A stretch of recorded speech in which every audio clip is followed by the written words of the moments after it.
ब्रह्मसूत्र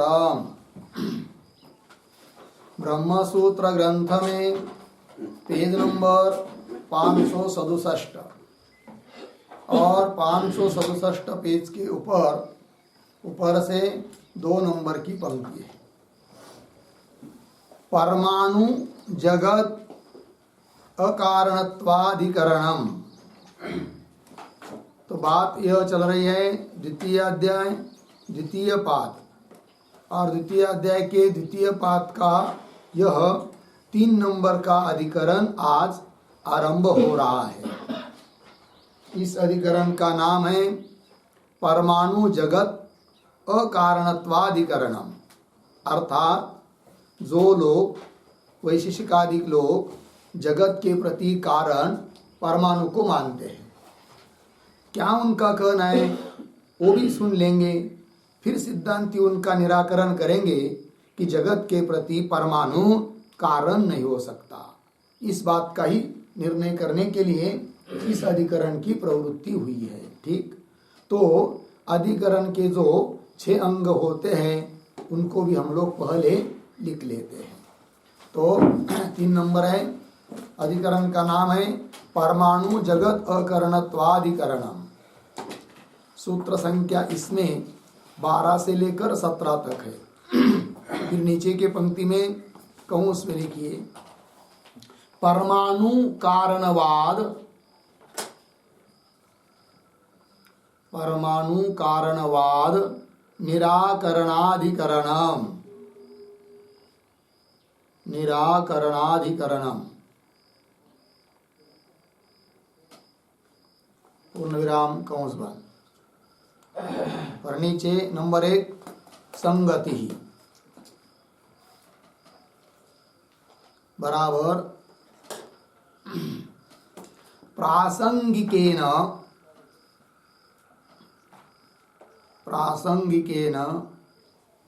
अव्यवहित पूर्वाधिकरणेन सह, अव्यवहित पूर्वाधिकरणेन सह अस्य अधिकरणस्य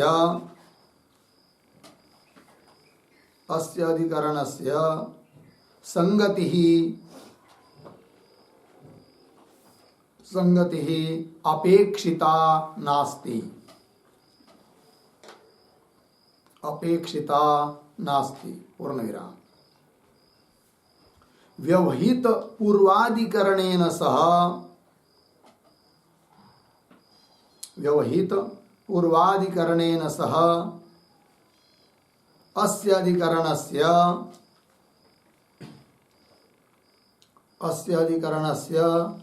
प्रत्युदाहरण संगतिः अस्ति, प्रत्युदाहरण संगतिः अस्ति। पूर्ण विराम। तथा ही द्वितीयाध्यायस्य द्वितीय पादस्य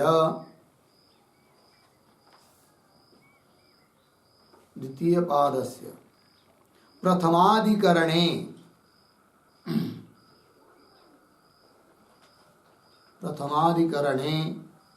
चेतन अनधिष्ठितत्वेन, चेतनानधिष्ठितत्वेन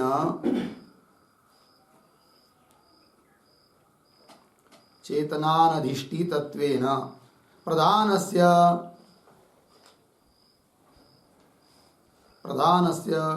जगत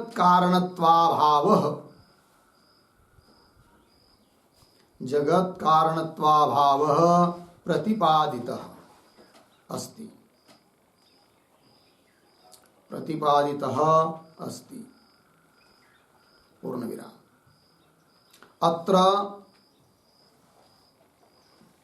अत्र नित्य ज्ञानादि गुण विशिष्ट, नित्य ज्ञानादि गुण विशिष्ट ईश्वराधिष्ठिताः, विशिष्ट ईश्वराधिष्ठिताः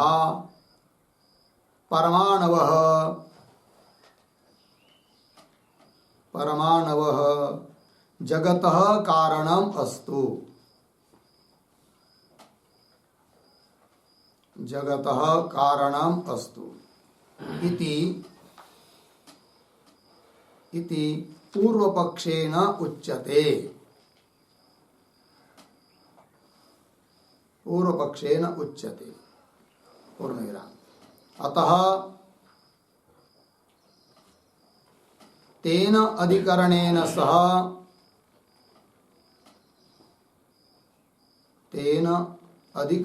सह अस्य प्रत्युदाहरण संगति अस्ति। अस्य प्रत्युदाहरण संगति अस्ति। ठीक है, हो गया।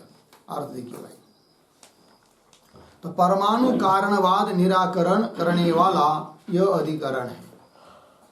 अब संगति क्या है, तो बता रहे हैं कि यह जो 3 नंबर का अधिकरण है, इसके पूर्व वाला जो 2 नंबर का अधिकरण था, और वही पूर्वाधिकरण, वो प्रासंगिक था। अतः उसके साथ इस अधिकरण की संगति बताने की या संगति की कोई अपेक्षा नहीं है।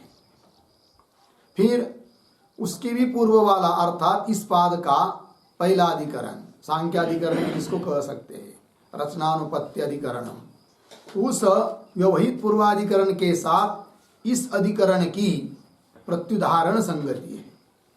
वो कैसे, तब उसको स्पष्ट कर रहे तथा ही करके। तो द्वितीय अध्याय द्वितीय पाद के प्रथम अधिकरण में बताया गया था कि चेतन अनधिष्ठितत्वेन प्रधान चेतन से अधिष्ठित न होने के कारण वह जड़ प्रधान जगत का कारण नहीं हो सकता। जगत कारणत्वाभाव, जगत के कारणता का उसमें अभाव है, जगत का कारण नहीं बन सकता। इस बात को प्रतिपादन किया। अब इस अधिकरण में पूर्व पक्षी क्या कहना चाहता है, वो कहता है कि भले चेतन से अनधिष्ठित प्रधान जगत के प्रति कारण न भी हो, किंतु उस जगत के प्रति परमाणु कारण हो सकते हैं। क्यों, तो वो परमाणु ईश्वर से अधिष्ठित है, और वो ईश्वर भी कैसा है, नित्य ज्ञानादि गुण से विशिष्ट।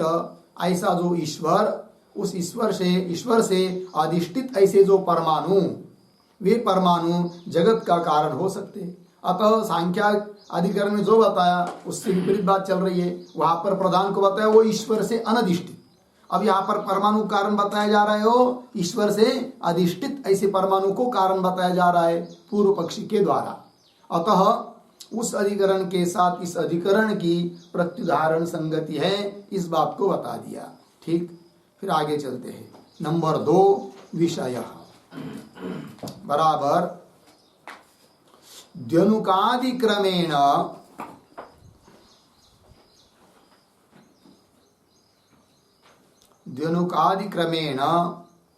परमाणुभिः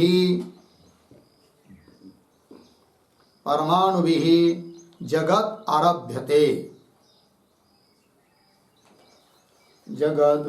आरभ्यते इति परमाणु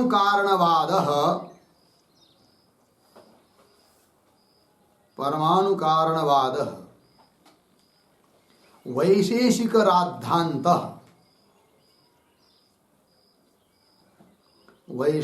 राद्धांत कंस में लिखिए सिद्धांत कंस बंद। आगे अस्य अधिकरणस्य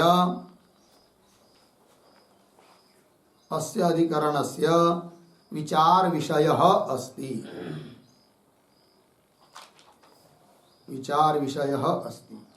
ठीक, देखो भाई अर्थ।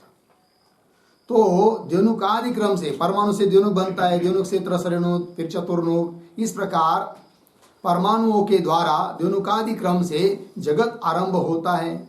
यह है, इसको कहते परमाणु कारणवाद। वो वैशेषिकों का सिद्धांत है।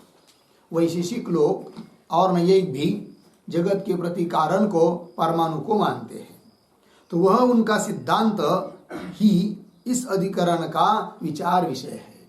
ठीक, चलते हैं आगे। नंबर 3 पर संशय बराबर सह वैशेषिक सिद्धांत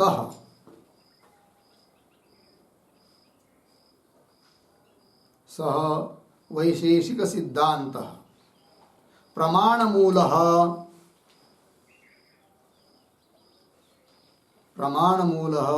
भ्रांतिमूलः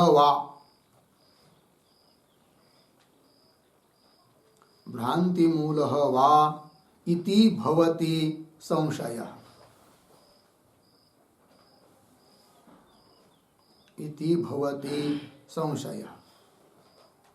अर्थात संयुक्तैः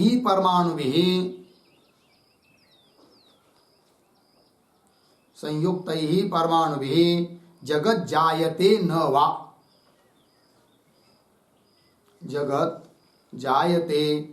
वा इति। ठीक है, देखो भाई अर्थ। तो वो जो ऊपर वाला वैशेषिकों का सिद्धांत बताया वह प्रमाण मूल है या भ्रांति मूलक है, ये संशय। अर्थात उन्होंने परमाणुओं से जगत की उत्पत्ति मानी है, तो उन संयुक्त परमाणुओं से जगत उत्पन्न हो सकता है या नहीं हो सकता है, ये संशय हुआ। ठीक, फिर आगे चलते हैं नंबर 4 पर। 4 पर है पूर्व पक्ष बराबर संयुक्ताः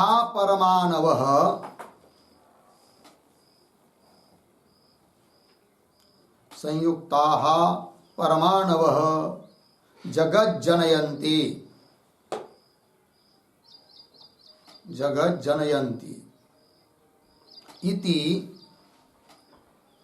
इति वैशेषिक सिद्धान्तः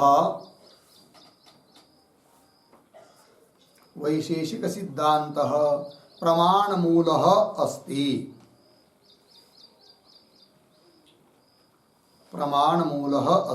पूर्णविराम। तथा ही पूर्व सिद्धे जगति प्रलीने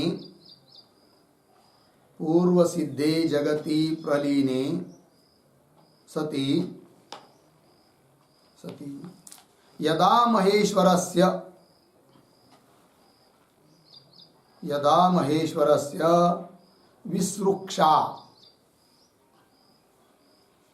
विसृक्षा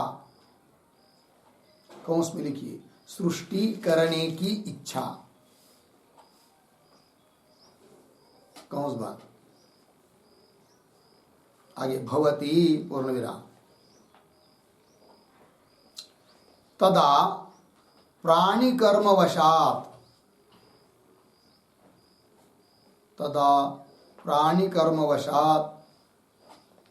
यावत् परमाणुषु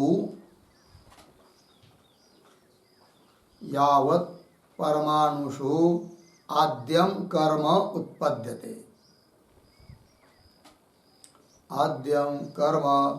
उत्पद्यते।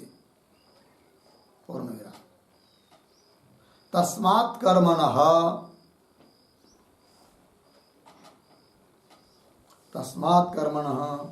एकः परमाणुः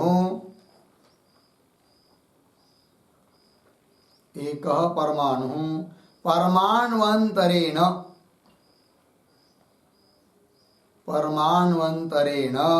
संयुज्यते।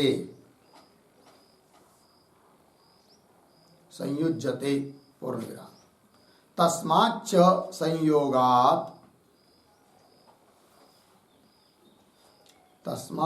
संयोगात् द्यनुकम् आरभ्यते।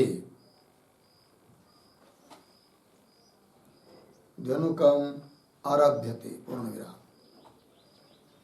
तेभ्यः त्रिभ्यः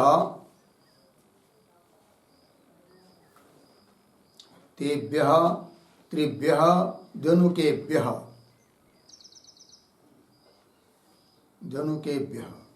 त्रेणुकं जायते।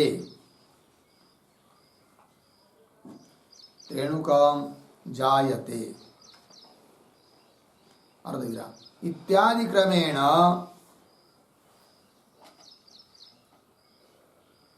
क्रमेण जगदुत्पत्तौ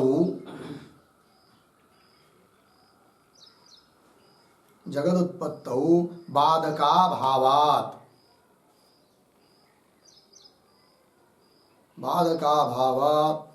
संयुक्ताः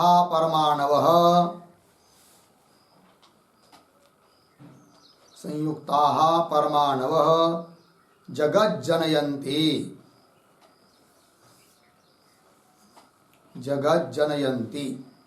पूर्णविराम। अतः ब्रह्म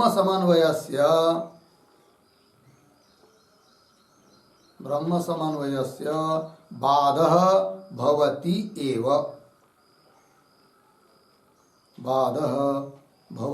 एव इति पूर्वपक्षः। ठीक है, देखो भाई तारथ।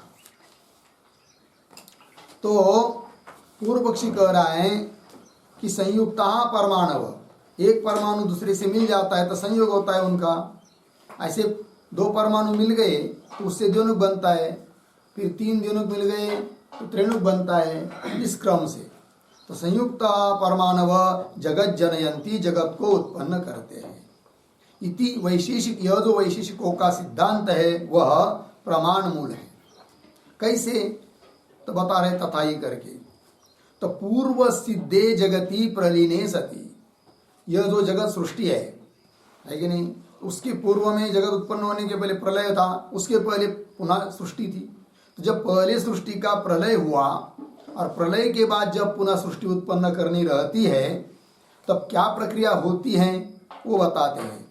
तो प्रलयने सति यदा, जब महेश्वरस्य परमेश्वरस्य तिसृक्षा भवति, परमेश्वर को सृष्टि करने की इच्छा हो जाती है, तब प्राणी कर्मवशात, प्राणियों के कर्मों को लेकर यावत परमाणुषु, उस ईश्वर इच्छा से प्राणियों की कर्म की अपेक्षा करके उस परमाणुओं में क्या होती है, परमाणुओं में क्रिया उत्पन्न होती है, कर्म उत्पन्न होता है। अर्थात प्राणी के कर्म के अनुसार प्राणियों को भोग देने के लिए ईश्वर पुनः सृष्टि उत्पन्न करना चाहता है। और सृष्टि उत्पन्न करने की इच्छा जब परमेश्वर में हो गई तब उसी परमेश्वर की इच्छा से परमाणुओं में कर्म उत्पन्न होता है। ठीक वही कह रहे। तथा प्राणी कर्मवशात यावत परमाणु, सभी परमाणुओं में आद्यम, सबसे पहले कर्म उत्पन्न होता है। और कर्म उत्पन्न हुआ तब क्या हुआ, एक परमाणु दूसरे परमाणु के साथ मिल जाता है। और यदि परमाणु में कर्म नहीं होगा तो अपने जगह पर परमाणु पड़े हुए हैं, एक दूसरे के साथ उनका संयोग होगा ही नहीं, तो द्विणुक बनेगा नहीं, त्रस्त्रिणुक बनेगा नहीं, तो जगत उत्पन्न नहीं होगा। अतः परमाणुओं का परस्पर में संयोग होने के लिए उन परमाणुओं में कर्म होना चाहिए। तो वही कह रहे, तस्मात् कर्मणः, उस कर्म से एक परमाणु परमाणुअंतरण, एक परमाणु दूसरे परमाणु के साथ, तो दूसरा परमाणु तीसरे परमाणु के साथ संयुक्त होते जाता है। फिर तस्माच्च संयोगात्, और उस संयोग से द्विणुकम आरभ्यते, द्विणुक की उत्पत्ति होती है। फिर तेभ्य त्रिभ्य द्विणुकेभ्य, ऐसे द्विणुक उत्पन्न हुए तो तीन द्विणुक मिल जाते तब त्रसरेणु उत्पन्न होता है। तेभ्य त्रिभ्य द्विणुकेभ्य त्रेणुकम जायते इत्यादि क्रमेण, इस क्रम से जगद उत्पत्तौ बाधका भावात्, इस प्रकार की जगत उत्पत्ति मानने में कोई बाधक नहीं है कि नहीं। अतः यह मत प्रमाण मूलक है। यदि कोई बाधक होता तब हम मानते कि यह जगत, यह प्रक्रिया, यह सिद्धांत, वैशेषिकों का सिद्धांत प्रमाण मूल नहीं है, किंतु कोई बाधक नहीं है, अतः प्रामाणिक है। तो बाधका भावात् संयुक्ताः परमाणवः जगत जनयन्ति, संयुक्त परमाणु, सब परमाणु जगत को उत्पन्न करते हैं। अतः ब्रह्म जगत को उत्पन्न करता है, अर्थात जगत के प्रति ब्रह्म कारण है, यह मानना ठीक नहीं। अर्थात ब्रह्म समन्वय का बाध हो जाता है, यह कह रहा है कौन, पूर्व पक्ष। ठीक, ये पूर्व पक्षी की बात हुई। अब आगे चलिए 5 नंबर पर सिद्धांत बराबर वैशेषिक सिद्धांत, वैशेषिक सिद्धांत भ्रममूलः अस्ति, भ्रममूलः अस्ति पूर्णविराम। तथा ही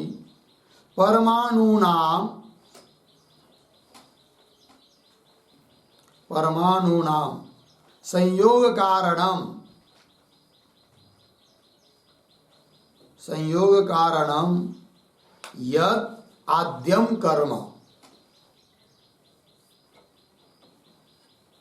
यत् आद्यम कर्म तत् निर्निमित्तं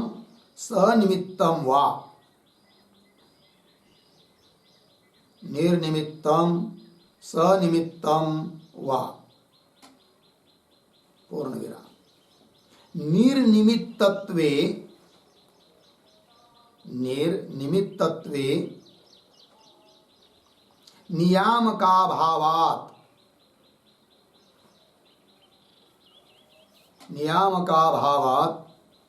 सर्वदा तदुत्पत्तौ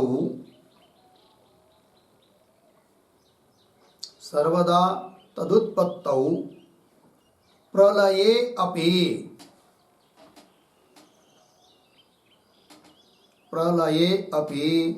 जगदुत्पत्ति प्रसंगः भविष्यति।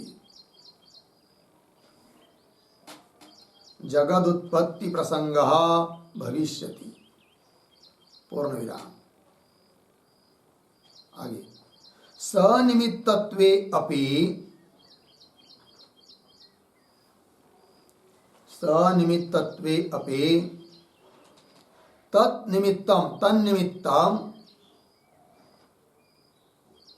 तन्निमित्तं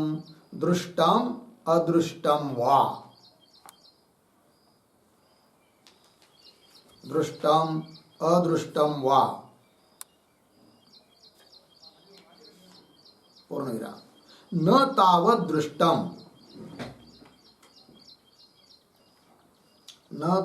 दृष्टम पूर्ण विराम। न तावत् दृष्टम हुआ ना, पूर्ण विराम। आगे प्रयत्नस्य अभिघातस्य वा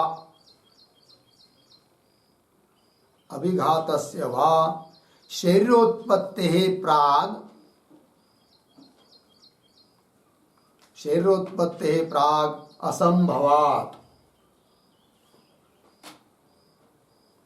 असंभवात् पूर्ण विराम। ईश्वर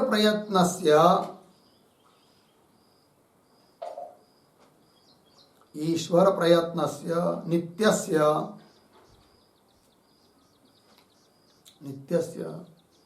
कादाचित्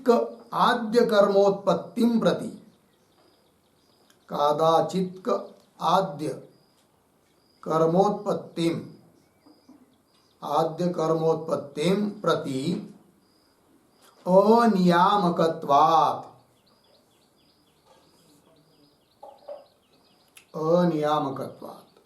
पूर्ण विराम। न अपि अदृष्टम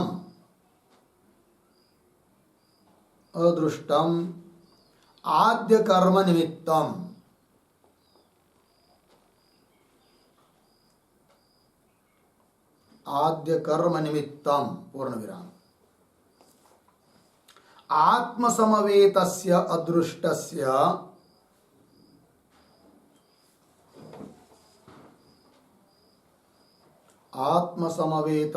अदृष्टस्य परमाणुभिः असंबंधात्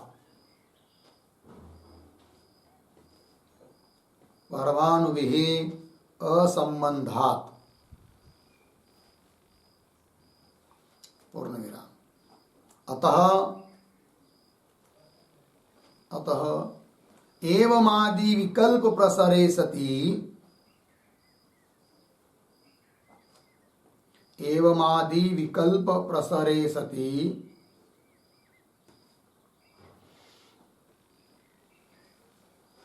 आद्य कर्म असंभवात्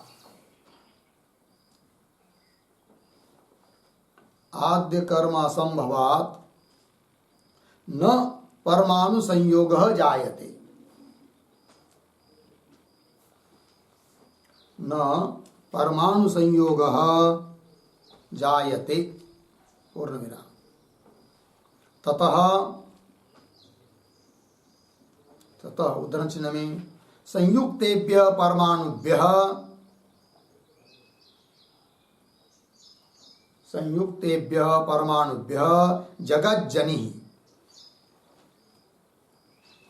जगज्जनि उद्धरण चिन्हवाद इति मतम दुरापस्तम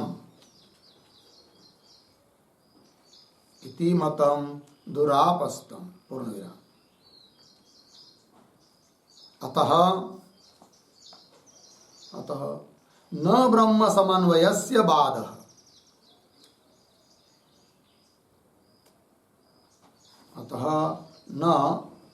समन्वयस्य बाधः भवति इति सिद्धान्तः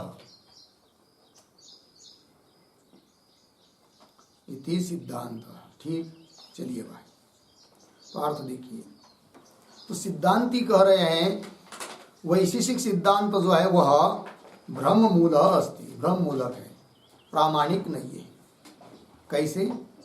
तो बता रहे एक बात। तथा ही परमाणुनाम संयोग कारणम यद आद्यम कर्म, उन्होंने वैशेषिकों ने बताया था कि जब जगत उत्पन्न होता है तब सबसे पहले परमाणुओं का संयोग होता है, और परमाणुओं का संयोग होने के लिए उन परमाणुओं में कर्म होना पड़ता है। ठीक, उसको उस कर्मों को कहते आद्य कर्म। तब सिद्धांती करे, हम उस वैशेषिकों को पूछेंगे कि परमाणुओं में संयोग का कारण जो आद्य कर्म बता रहे आप, वो आद्य कर्म निर्निमित्त है या सनिमित्त है? अर्थात उस कर्म होने में, परमाणु में कर्म उत्पन्न होने में कोई निमित्त कारण है या नहीं है? दो विकल्प। यदि कहेगा कि निर्निमित्त, कोई निमित्त नहीं है, ऐसा ही परमाणु में कर्म उत्पन्न हो जाता है, तो मान नहीं पाएगा, क्योंकि बड़ी दिक्कत आएगी। क्या आएगी? तब कह रहे निर्निमित्तत्वे नियामक अभावत, क्योंकि निमित्त है नहीं, उस कर्म को उत्पन्न करने में कोई नियामक है नहीं है। क्या भी उत्पन्न करेगा नहीं करेगा, तो नियामक न होने से सदा उत्पन्न, तो हमेशा फिर जगत उत्पन्न होते रहेगा, और हमेशा होते रहेगा तो प्रलय काल में भी जगत उत्पत्ति होती रहेगी, प्रलय काल भी सिद्ध नहीं होगा। ये दिक्कत आएगी कब? यदि परमाणुओं में कर्म निर्निमित्त मानेंगे तब। ठीक, तो प्रलय अपि जगत उत्पत्ति प्रसंग भविष्यति। अच्छा, अब कहेगा निर्निमित्त कर्म को मानेंगे तो दोष आता है, तब हम सनिमित्त मानेंगे। कौन कहेगा? पूर्व पक्षी। तो परमाणु में जो पहला कर्म होता है उसका कोई न कोई निमित्त है, ऐसा मानेंगे। तो सनिमित्तत्वे अपि तन्निमित्तम, वो निमित्त क्या है बताओ फिर? दृष्ट है या अदृष्ट है? प्रत्यक्ष कोई दिखने वाला निमित्त है या अदृष्ट प्रारब्ध आदि करके कोई है दूसरा जो दिखता भी नहीं है? उसमें से यदि कहेगा कि दृष्ट है तो बोल रहे न तावत दृष्टम, दृष्ट कोई प्रत्यक्ष कोई निमित्त है ऐसा बोल नहीं पाएगा वैशेषिक।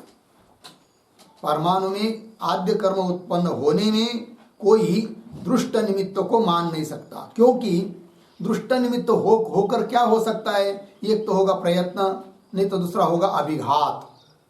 अभिघात नाम का एक विशेष प्रकार का संयोग है जिससे शब्द उत्पन्न होता है। हाँ, दो चीजों का संयोग दो प्रकार का, संयोग दो प्रकार का, नोदनाख्य संयोग, अभिघाताख्य संयोग। तो जिस संयोग से ध्वनि होता है उसको कहते हैं अभिघात नाम का संयोग। ठीक, तो वो प्रयत्न क्या होगा? वो दृष्ट निमित्त क्या होगा? एक तो प्रयत्न नहीं था अभिघात, किंतु वो भी मान नहीं पाएगा वो वैशेषिक। क्यों? प्रयत्न लो चाहे अभिघात लो, वो तब होगा शरीर उत्पत्ति प्राक असंभवात। शरीर उत्पन्न ही नहीं हुआ अभी, तो शरीर उत्पन्न होने के पहले न तो प्रयत्न हो सकता है न तो कोई अभिघात हो सकता है। ठीक है। अच्छा, कदाचित अब बोलेगा वो पूर्व पक्षी कि हम ईश्वर का प्रयत्न मानेंगे। किसके लिए? परमाणु में आद्य कर्म उत्पन्न होने में निमित्त किसको मानेंगे? ईश्वर के प्रयत्न। तब करें ईश्वर प्रयत्नस्य तब पूछेंगे भाई ईश्वर का प्रयत्न तुमने कैसा माना है, बताओ नित्य है क्या नित्य है? तो अनित्य तो कह नहीं सकता, नित्य मानते वो लोग। तो ईश्वर का प्रयत्न यदि नित्य है तो क्या होगा फिर? और परमाणुओं में कर्म कभी कभी होता है, जब नई सृष्टि उत्पन्न होने रहती है तो कदाचित कहो कौन? कर्म। ऐसे कदाचित होने वाले कर्म के प्रति नियामक ईश्वर में विद्यमान नित्य प्रयत्न नहीं हो सकता, क्योंकि वो नित्य है और कर्म तो कभी कभी हो रहा है, अतः उस कर्म का नियामक नहीं होगा। और मानेंगे तो फिर ईश्वर का प्रयत्न नित्य होने से कर्म भी नित्य होने लगेगा, तो हमेशा पुनः सृष्टि उत्पन्न होने लगेगी, प्रलय काल में भी होने लगेगी, ये पुनः दिक्कत आएगी। ठीक, देखिए ईश्वर प्रयत्न से नित्य होने से ईश्वर का प्रयत्न कादाचित आद्य कर्मोत्पत्ति प्रति, कभी काज होने वाली जो आद्य कर्म की उत्पत्ति उसके प्रति अनियामकत्वात्, नियामक नहीं हो सकता है।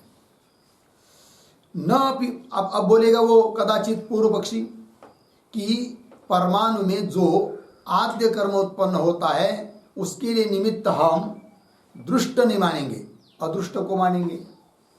तब कह रहे न अपि अदृष्टम आद्य कर्म निमित्तम, आद्य कर्म निमित्तम अदृष्टम अपि न, आद्य कर्म उत्पन्न होने में अदृष्ट भी कारण नहीं मान सकते।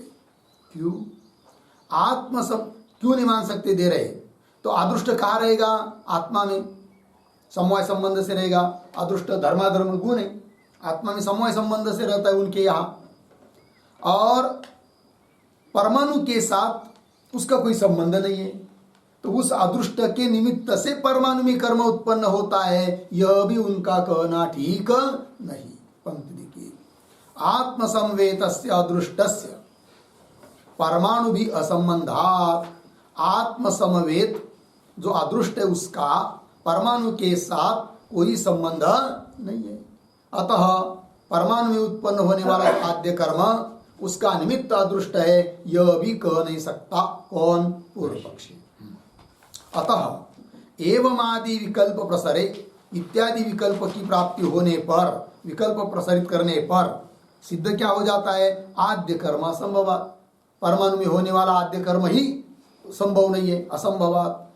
न परमाणु संयोग जायते, और कर्म ही नहीं हो रहा है परमाणु में, तो उन कर्म से होता है परमाणुओं का संयोग, तो परमाणु का संयोग नहीं होगा, संयोग नहीं होगा तो द्योनुक नहीं बनेगा, त्रसरेणु नहीं बनेगा, अर्थात जगत नहीं बनेगा। ये बात आद्य कर्म असंभवात न परमाणु संयोग जायते, ततः इसलिए वो जो उनका कहना है पूर्व पक्षियों का, क्या वाक्य है? संयुक्तेभ्य परमाणुभ्य जगत जनि, संयुक्त परमाणुओं से जगत की जनी उत्पत्ति, ये जो उनका मत है दुरापस्तम, दूर से ही निरस्त हो गया, खंडित हो गया। अतः न ब्रह्म समन्वय से बाद, यदि उनका मत खंडित नहीं हो पाता तब कदाचित वो कह सकते थे कि ब्रह्म समन्वय का बाद है, किंतु उनका ही मत खंडित हुआ, अतः ब्रह्म समन्वय का बाद नहीं है। अतः न ब्रह्म समन्वय से बाद भवति इति सिद्धांत हो गया। चलिए भाई आगे, तो अब 6 नंबर है प्रयोजनम। ठीक, बराबर पूर्व पक्षे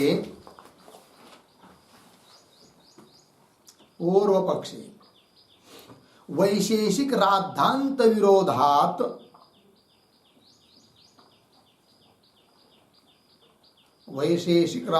विरोधात समन्वय असिद्धि प्रयोजनम अस्ति, समन्वय असिद्धि प्रयोजनम अस्ति, पूर्ण विराम। सिद्धांते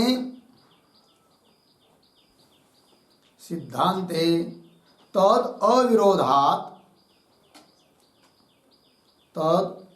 अविरोधात समन्वय सिद्धि फलम भवति, समन्वय सिद्धि फलम भवति, पूर्ण विराम। इति उभयोः फलभेदः अस्ति, इति उभयोः फलभेदः अस्ति। ठीक है, देव हो गया। तो पूर्व पक्षी में क्या फल प्रयोजन? तो वैशेषिक राद्धांत, वैशेषिकों का सिद्धांत, उसके साथ विरोध होने से तुम्हारा ब्रह्म समन्वय की असिद्धि है। ये कह पाता है, कहने के लिए समर्थ हो जाता है पूर्व पक्षी, अतः उनके लिए वो प्रयोजन हो गया जब उनकी बात सच होगी तब। ठीक। किंतु सिद्धांत में तद अविरोधात, उस वैशेषिक सिद्धांतों के साथ कोई विरोध नहीं है, अपितु वैशेषिक सिद्धांत का ही खंडन है। इसलिए अविरोधात समन्वय सिद्धि, ब्रह्म समन्वय की सिद्धि होती है। इति फलम भवति इति, इस प्रकार उभयोः पूर्व पक्षी और सिद्धांत, इन दोनों में फल का भेद है, ये बात हो गई। ठीक है, चलिए भाई आगे। तो अधिकरण के 6 अंग का विचार हुआ। अब अधिकरण का सार बताने वाले जो वैयासिक न्यायमालाकार के 2 श्लोक है, उन श्लोकों का उच्चारण और अर्थ भी देख लेते हैं हम लोग।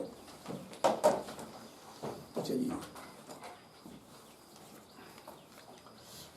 जनयन्ति जगन्नो वा, जनयन्ति जगन्नो वा, संयुक्ता परमाणवः, संयुक्ता परमाणवः, आद्य कर्मज संयोगा, आद्य कर्मज संयोगा, द्यनुकादिक्रमाज्जनिः, द्यनुकादिक्रमाज्जनिः, जनयन्ति जगन्नो वा, संयुक्ता परमाणवः, आद्य कर्मज संयोगा, द्यनुकादिक्रमाज्जनिः।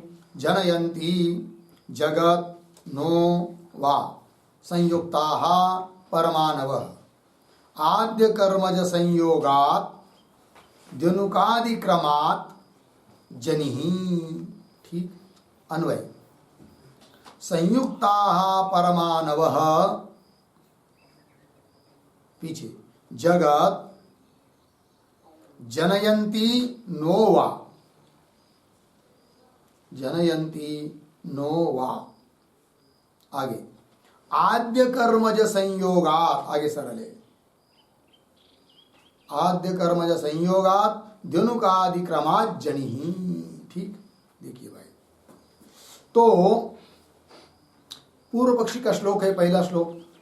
तो संयुक्ताः परमाणवः, एक दूसरे से संयुक्त हुए परमाणु, वे परमाणु जगत जनयन्ति नो वा, जगत को उत्पन्न करते हैं या नहीं करते हैं, ये हुआ विकल्प, संदेह।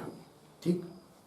तो पूर्व पक्षी बोलता है कि आद्य कर्मज संयोगात, उन परमाणुओं में सबसे पहले कर्म उत्पन्न होता है, और कर्म उत्पन्न होने से उस कर्म से संयोग हो जाता है एक परमाणु का दूसरे परमाणु के साथ।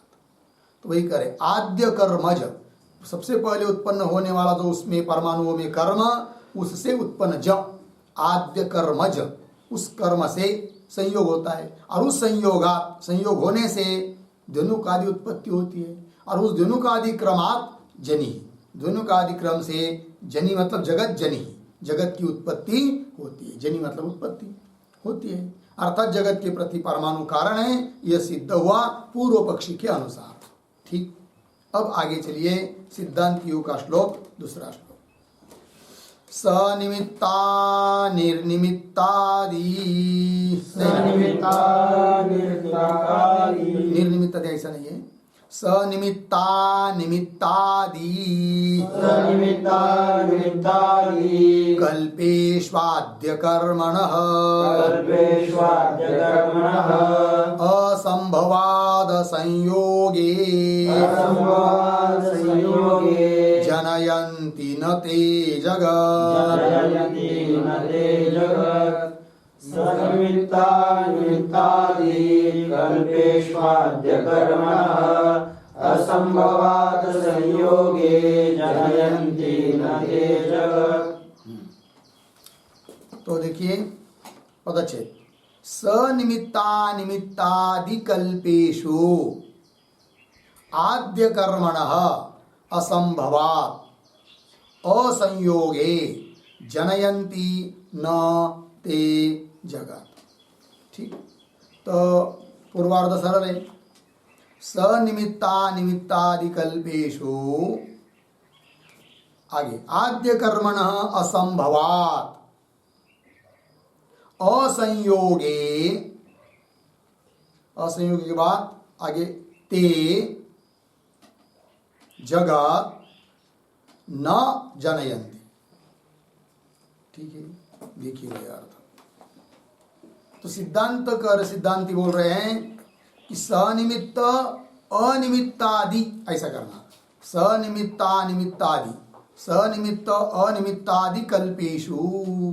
ठीक है ना, मतलब उस पूर्व पक्षी को यदि हम विकल्प करेंगे, क्या ये पूर्व पक्षी परमाणु में आद्य कर्म जो उत्पन्न होता है वह कर्म सनिमित्त है या अनिमित्त है? अनिमित्त का मतलब वही निर्निमित्त है। तो निर्निमित्त मानेंगे तो भी दिक्कत, क्योंकि उसके लिए कोई निमित्त ही नहीं है। तो हमेशा फिर उन परमाणुओं में कर्म उत्पन्न होगा और वो कर्म उत्पन्न होने से परमाणुओं का संयोग होगा और जगत उत्पन्न होता रहेगा। तो प्रलय काल में भी जगत उत्पन्न होते रहेगा, ये दिक्कत आएगी। अच्छा, तब वो बोलेगा सनिमित्त, वो जो परमाणु में आद्य कर्म उत्पन्न होता है उसका निमित्त है, सनिमित्त है वो। तो बोलेंगे फिर निमित्त क्या है बताओ, दृष्ट है या अदृष्ट है? यदि कहेगा दृष्ट निमित्त है तो दृष्ट निमित्त कौन है? प्रयत्न है क्या विघात है? दोनों में से कोई भी मानेगा तो संभव नहीं, क्योंकि शरीर उत्पन्न होने के बाद प्रयत्न और अभिघात हो सकता है। अतः दृष्ट निमित्त नहीं मान सकता। कहेगा अदृष्ट निमित्त है, तो अदृष्ट तो समवाय संबंध से आत्मा में रहता है, उसका परमाणु के साथ कोई संबंध नहीं। अतः वह अदृष्ट परमाणु में कैसा आद्य कर्म उत्पन्न करेगा? अर्थात नहीं करेगा। तो वही करे सनिमित्त निमित्तादि कल्पेशु, इस प्रकार विकल्प करने पर आद्य कर्मण असंभवात्, आद्य कर्म का ही क्या हो जाता है? असंभव। और असंभव होने से असंयोगे, क्योंकि कर्म रहेगा तब संयोग होगा ना, है कि नहीं? तो असंयोगे, संयोग न होने पर ते परमाणवः जगत न जनयन्ति, ते परमाणु, वे सब परमाणु जगत को उत्पन्न कर नहीं सकते। तो परमाणु जगत को उत्पन्न नहीं कर सकते, अर्थात जगत को उत्पन्न करने वाला कौन है? परमात्मा, ब्रह्म ही है। अतः ब्रह्म समन्वय का बाद नहीं है, ये बात बता दी। हो गया। चलिए भाई, अब भाष्य में चलेंगे।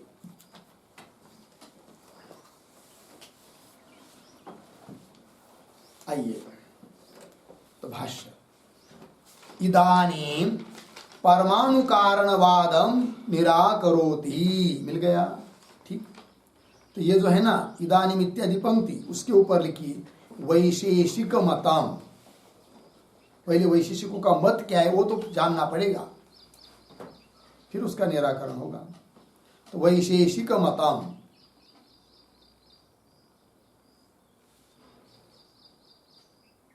चलिए आगे। तो इदानीम अब परमाणु कारणवादम निराकरोति, ये प्रतिज्ञा वाक्य हुआ सिद्धांतियों का। क्या कि अब परमाणु कारणवाद का निराकरण करते हैं, मतलब जगत के प्रति जो लोग परमाणु को कारण मानते हैं वह उनका कहना ठीक नहीं है, इस बात को बताएंगे। बोलेंगे ठीक है, निराकरण करो, किंतु निराकरण पहले करने के पहले वो तो बताओ उनका मत क्या है। तब कह रहे सचवाद इत्थम समुत्तिष्ठते, है कि नहीं? सह परमाणु कारणवाद, सचवाद, वह वाद, वो कौन सा वाद? परमाणु कारणवाद। इत्थम, इत्थम मतलब इस प्रकार, समुत्तिष्ठते मतलब उपस्थित होता है, सम्यक उत्तिष्ठते उपस्थित होता है। कैसा? तो वो बता रहे आगे, सवाद इत्थम समुत्तिष्ठते, इस प्रकार उपस्थित होता है। कैसे भाई? आगे, पटादीनि ही लोके सावयवानि द्रव्याणि स्वानुगतैः एव संयोग सचिवैः तन्त्वादिभिः द्रव्यैः आरभ्यमानानि दृष्टानि।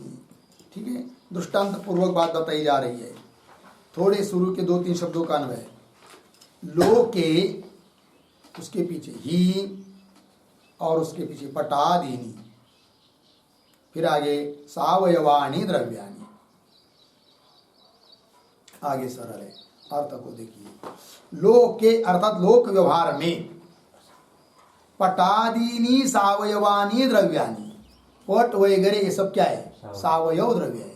सावयव मतलब अवयव से युक्त है। तो पटादीनी सावयवानी द्रव्यानी, और वो सावयव द्रव्य कैसे होते, कैसे उत्पन्न होते हैं? तब कह रहे स्वानुगतैहि एव संयोग सचिवैहि तंत्वादिभिः द्रव्यैहि। तो तंत्वादिभिः द्रव्यैहि ये पद है ना, उसके दो विशेषण दिए, स्वानुगतैहि एव तंत्वादिभिः द्रव्यैहि और संयोग सचिवैहि तंत्वादिभिः द्रव्यैहि। तो तंत्वादिक द्रव्य कैसे हैं? तो स्वानुगतैहि तंत्वादिभिः द्रव्यैहि, तो किसके प्रति कारण बताना है? पट के प्रति। तो स्व शब्द से लेंगे कौन? पट। स्वानुगत स्व में विद्यमान, स्व पट, उसमें अनुगत मतलब उसमें विद्यमान, ऐसे कौन? तंत्वादि, है कि नहीं? स्वानुगतैहि तंत्वादि द्रव्य। और कैसे वो तंत्वादि द्रव्य? संयोग सचिवैहि, सचिव कहते सहकारी, तो संयोग है सहकारी जिनके लिए, ऐसे तंतु। तंतु अलग अलग रख देंगे, यहाँ एक तंतु रखेंगे 2 किलोमीटर पर दूसरा, 3 किलोमीटर पर तीसरा, तो उन तंतुओं से पट बनेगा क्या? नहीं बनेगा। तो तंतु से पट बनता नहीं है क्या? बनता है। लेकिन किस प्रकार के तंतु से पट बनता है? जो तंतु संयोग से युक्त, अर्थात संयोग उनके लिए सहकारी कारण है। किन के लिए? तंतु के लिए। अतः उनका विशेषण दे दिया। तो स्वानुगतैव संयोग सचिवैहि तंत्वादिभिः द्रव्यैहि, ऐसे संयोग जिनका सहकारी कारण, ऐसे तंत्वादि द्रव्यों के द्वारा आरभ्यमानानि दृष्टानि, कानि? पटादीनि। पटादीनि आरभ्यमानानि दृष्टानि। आरभ्यमानानि मतलब उत्पन्न होते हुए देखे गए हैं। तात्पर्य क्या? सावयव द्रव्य जो पटादि वे उत्पन्न हुए देखे गए हैं। किनसे? तो सावयव द्रव्य है, तो अपने में ही अनुगत अवयवों के द्वारा, और वो भी कैसे? संयोग सहकारी अवयवों के द्वारा, है ना? ऐसे अवयव जो तंतुआदि, उनके द्वारा पटादिकों की उत्पत्ति देखी गई है। लग गया अर्थ? तो क्या अर्थ निकला इससे? कि कोई भी सावयव द्रव्य अपने अवयव के संयोग से उत्पन्न होता है, अर्थात उन सावयव द्रव्य के प्रति जो अवयव कारण है, अवयव भी कारण है, अवयवों का संयोग भी कारण है। किंतु सावयव द्रव्य जो पटादि, उनके लिए उनके अवयव जो तंतु वगैरह है वे समवायी कारण है, और उन समवायी कारण तंतुओं का जो परस्पर में संयोग वो भी कारण है, लेकिन वो असमवायी कारण है, और ईश्वर इच्छादिक निमित्त कारण है। क्योंकि उनके यहाँ कोई भी कार्य उत्पन्न होता है तो उनके लिए, उन भाव कार्य के लिए 3 कारणों की आवश्यकता होती है। कौन कौन? समवायी कारण, असमवायी कारण और निमित्त कारण। ठीक। तो पटादिक कार्य के प्रति उनके अवयव तंतुओं का संयोग भी कारण होता है। यह बात बताई यहाँ तक। फिर आगे चलिए ये दृष्टांत हुआ। तो तत्सामान्येन यावत् किंचित सावयवम तत्सर्वं स्वानुगतैः संयोग सचिवैः तैः द्रव्यैः आरब्धम इति गम्यते। ठीक है। पट तंतु का दृष्टांत हुआ, तो उस दृष्टांत को लेकर यह निर्णय किया जाता है कि जगत में जितने भी सावयव पदार्थ है, अर्थात अवयवी द्रव्य है, वे सब अपने अवयवों के संयोग से ही उत्पन्न होते हैं। ये सिद्धांत निकल आता है। ये बोल रहे हैं उनकी प्रक्रिया में। तो देखिए पंक्ति, तत्सामान्येन मिला। तत्सामान्येन मतलब क्या? उसका अर्थ लिखिए। तत्सामान्येन तैहि पटादिभिः, तैहि पटादिभिः क्षित्यादेः सामान्यम क्षित्यादेहे सामान्यम, कौंस में लिखिए सादृश्यम, कौंस बंद। आगे कार्य द्रव्यम तेन इत्यर्थः। देखो भाई अर्थ तत्सामान्य ने का अर्थ कर दिया। तो तही पटादि भी, उन पटादियों के साथ क्षिति पृथ्वी वगैरह इनका सामान्य है, अर्थ सादृश्य है। अर्थात पट जैसा सावयव पदार्थ है, अवयवों से युक्त अवयवी है, कार्य है, उसी प्रकार क्षित्यादि पृथ्वी वगैरह भी अवयवों से युक्त कार्य द्रव्य है। अतः पट के दृष्टांत को लेकर यह बात सिद्ध हो जाती है कि सभी सावयव पदार्थ कार्य द्रव्य अपने अपने उपादान कारण के संयोग से उत्पन्न होते हैं। ठीक, आइए तत्सामान्य न उसके सादृश्य से यावत किंचित सावयवम, जितना भी सावयव पदार्थ है, अवयव से युक्त पदार्थ है, कार्य द्रव्य है, वे सब तत्सर्वम, वे सब स्वानुगत ही एव संयोग सचिवैहि तैहि द्रव्यैहि। तो तैहि द्रव्य के दो विशेषण, स्वानुगत एव तैहि द्रव्यैहि। स्व वो कार्य द्रव्य, उसमें अनुगत जो द्रव्य है, जैसे पट में अनुगत है तंतु, घट में अनुगत है मिट्टी।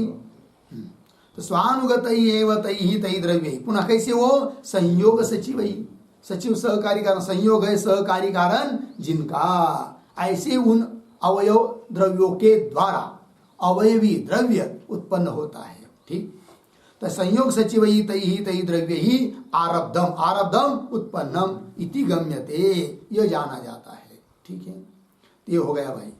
तो गम्यते तक अभी तक ये पंक्ति पढ़ी ना, उस पर एक लिखते हैं थोड़ा सा टिप्पणी लिखेंगे।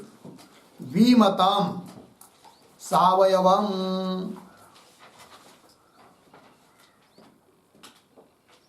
विमतम सावयवम क्षित्यादिकम, क्षित्यादिकम आगे स्वन्यून परिमाण संयोग, स्वन्यून परिमाण संयोग सचिव, सचिवानेक द्रव्यारब्धम, सचिव अनेक द्रव्यारब्धम, संयोग सचिवानेक द्रव्यारब्धम। आगे कार्य द्रव्यत्वात्,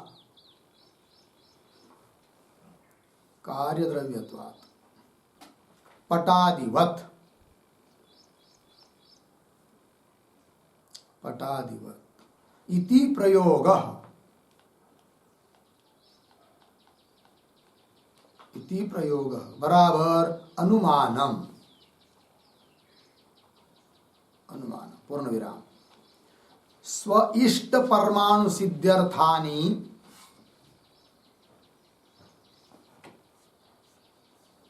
स्व इष्ट परमाणु सिद्ध्यर्थानि साध्य विशेषणानि, साध्य विशेषणानि पूर्ण विराम हो गया। देखो भाई अर्थ, तो अनुमान बन गया विमतम सावयवम क्षित्यादिकम, विवाद का विषय भूत सावयव क्षित्यादिक पृथ्वी वगैरह, कैसे वो सब स्वन्यून परमाणु संयोग सचिव अनेक द्रव्यारब्धम, ये साध्य है।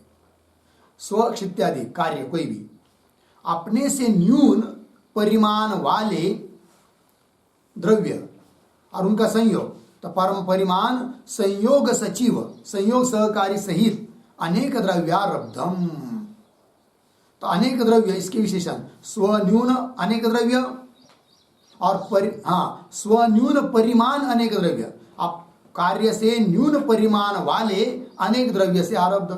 और पुनः कैसे संयोग सचिव, संयोग है सहकारी कारण जिनके लिए, ऐसे अनेक द्रव्यों से आरब्ध होता है, उत्पन्न होता है कोई भी सावयव इत्यादि पदार्थ। बोलेंगे क्यों, हेतु क्या है, कार्य द्रव्यत्वा। जो जो कार्य द्रव्य होता है वो इसी प्रकार का होता है। उदाहरण पटादिवत इति प्रयोग नाम अनुमान।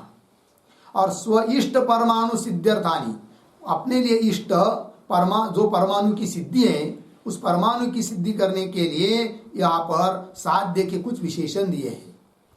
मुख्य तो इतना ही, अनेक द्रव्यारब्धम ये साध्य है, उसके विशेषण दिया है स्वन्यून परिमाण और संयोग सचिव। परमाणु की सिद्धि करनी है उनको, इसलिए आगे चलिए। सच अवयवम नहीं, सच अयम अवयव अवयवी विभाग यतः निवर्तते सह अपकर्ष पर्यंतगत परमाणु। तो परमाणु की सिद्धि कर रहे हैं। तो ये जो पंक्ति है ना, सच इत्यादि, तो स के पूर्व में एक वाक्य लिखते हैं उत्तरायण, ननु ननु एतावता कथम परमाणु सिद्धि।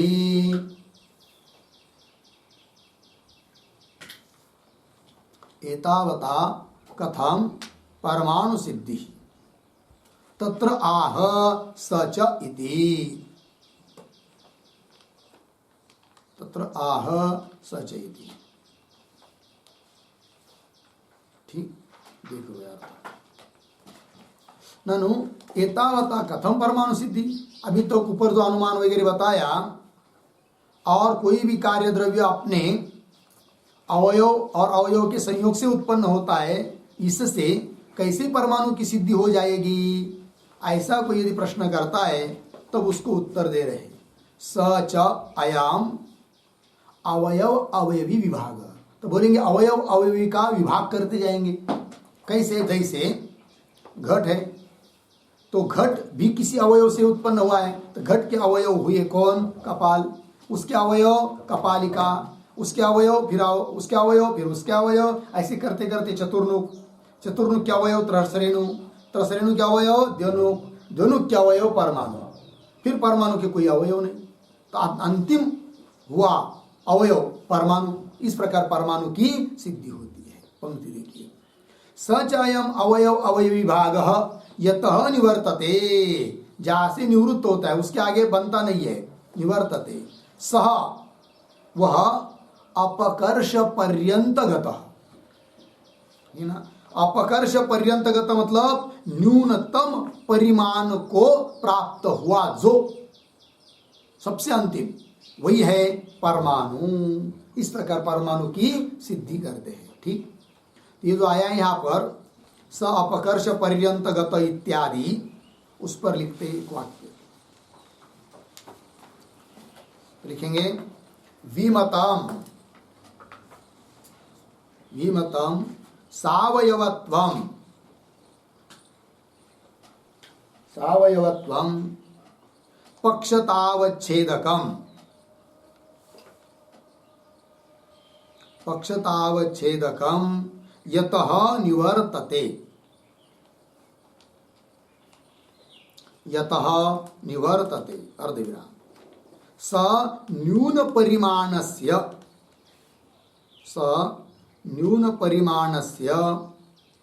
अपकर्षस्य पर्यंतत्वेन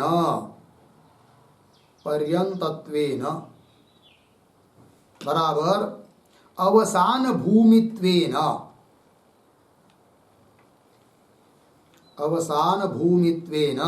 अवगतः परमाणुः इत्यर्थः। अवगतः परमाणुः इत्यर्थः। पूर्ण विराम कौंस में लिखिए, न्यून परिमाण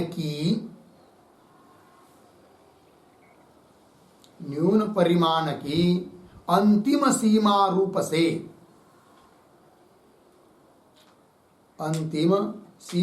से अवगत वह परमाणु है। अवगत वह परमाणु है। पूर्ण विराम कंस बंद। यावत्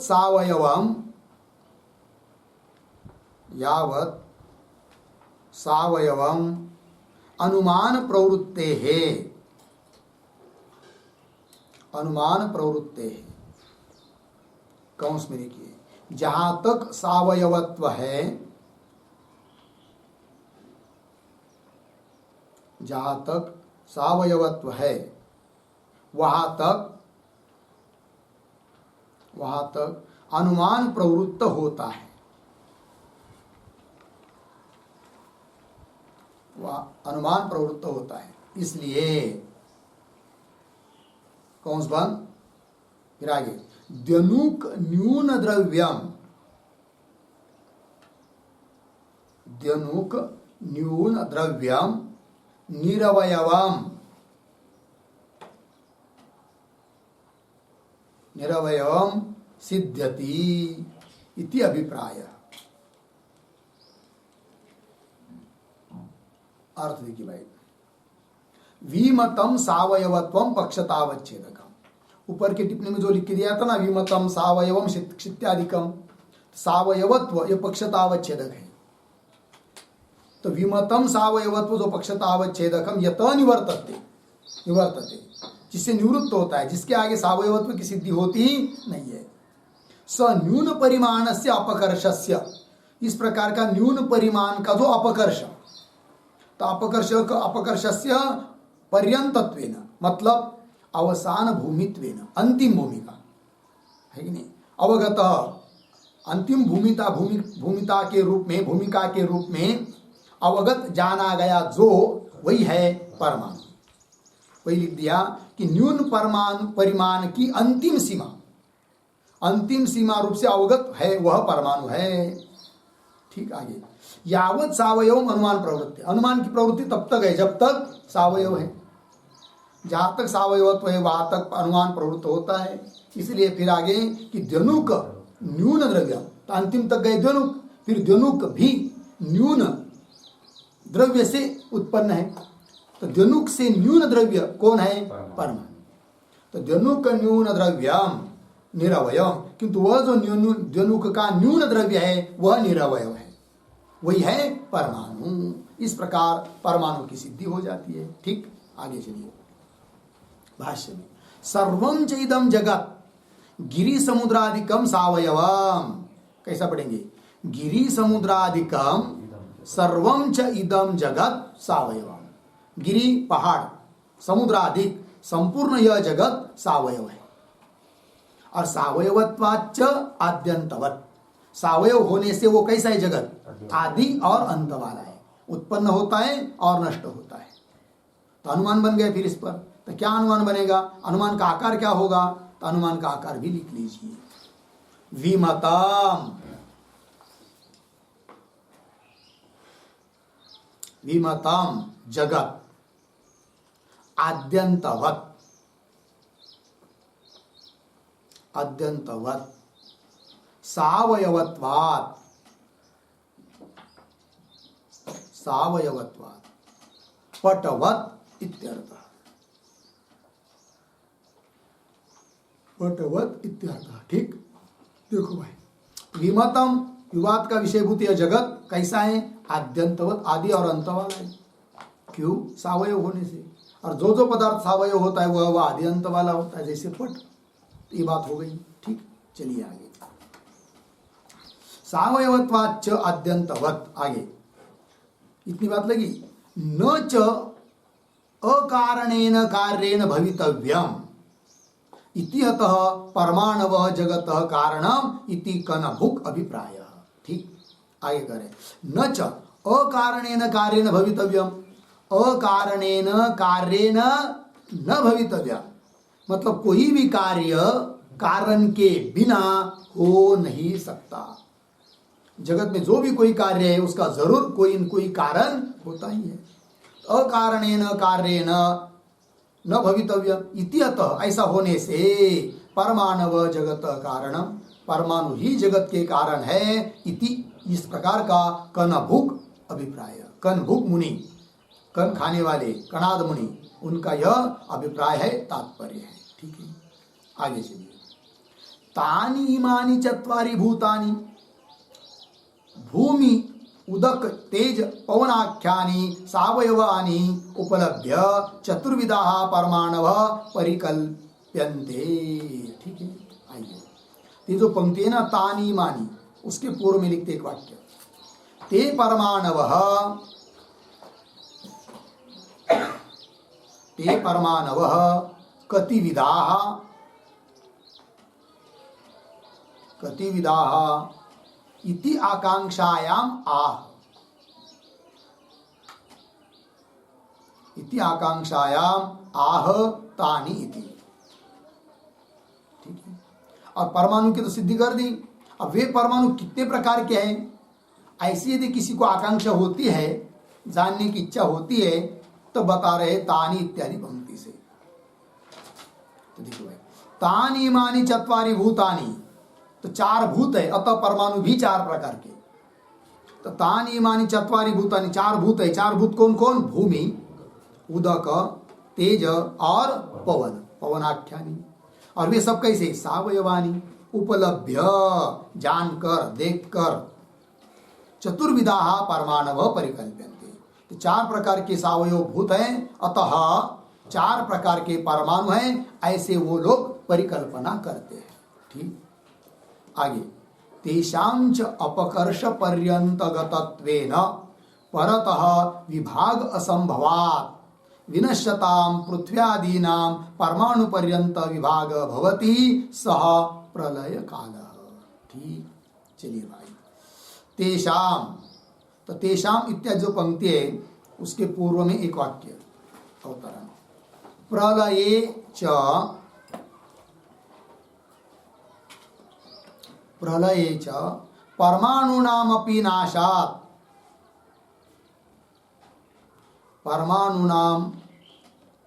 परमाणूनाम अपि नाशात् न जगत कारणत्वं तेषाम्, न जगत कारणत्वं तेषाम् इति आशंक्य आह, इति आशंक्य आह तेषाम् इति। ठीक है, देखो भाई, प्रलये च परमाणूनाम अपि नाशात्, बोलेंगे भाई नाश होता है, नाश होता है, कार्य का नाश होता है, प्रलय काल में हो सकता है फिर परमाणु का भी नाश होगा। और यदि परमाणु का नाश मानेंगे तो उन परमाणु में जगत की कारणता नहीं कह पाएंगे, जगत के कारण परमाणु है ये नहीं आप बोल पाएंगे। ऐसी यदि कोई शंका करता है तब उसके लिए उत्तर दे रहे कि समस्त सावयव पदार्थों का नाश हो जाता है किंतु परमाणु का नाश नहीं होता है।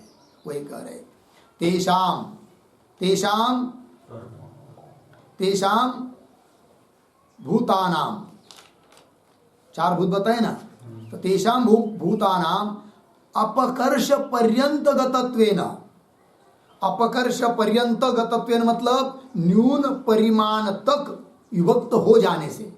वे सभी जैसे पट है तंतु में, कि वह घट घट, कपाल कपाल, कपालिका कपालिका, फिर ऐसा करते करते न्यून परिमाण तक चले जाते हैं। ठीक, तो करे तेषां च अपकर्ष पर्यंत गतत्वेन, न्यूनतम परिमाण तक विभक्त हो जाने से, लग गया, ततः विभक्त हो जाने से, फिर परतः उसके आगे विभाग असंभव, उसके आगे उनका विभाग होता नहीं है। परतः विभाग असंभवात, विभाग न होने के कारण विनश्यताम पृथ्व्यादीनाम परमाणु पर्यंत विभाग, विनष्ट होने वाले जो पृथ्व्यादिक हैं उनका परमाणु पर्यंत विभाग होता है। परमाणु पर्यंत विभाग भवति, और जब परमाणु पर्यंत सभी कार्यद्रव्य विभाग हो गया, केवल बस जिधर उधर सब क्या बचे? परमाणु ही परमाणु, और कुछ नहीं। वो वही है इनका क्या? प्रलय काल। इनका प्रलय काल इस स्वरूप का है। ठीक है, तो वही करे सह प्रलय काल। फिर आगे जब सृष्टि उत्पन्न होती है वो कैसी होती है वो आगे बताया जा रहा है, उसका विचार हम लोग कल करते हैं। ठीक है, ओम पूर्णमदः